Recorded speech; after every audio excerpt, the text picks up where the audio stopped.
కొడిమియాల మండలం కొండగట్టుకు వెళ్లే దారిలో ఓ కెనాల్లో బోల్తా పడింది క్వాలిస్ వాహనం.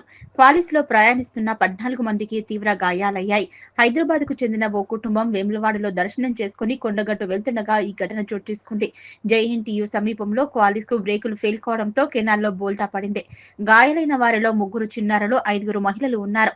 క్షతగాత్రులను జగిత్యాల ఏరియా ఆసుపత్రికి తరలించి తీవ్ర గాయాలైన వారిని కరీంనగర్ ఆసుపత్రికి తరలించారు. ఎట్లా వచ్చారు?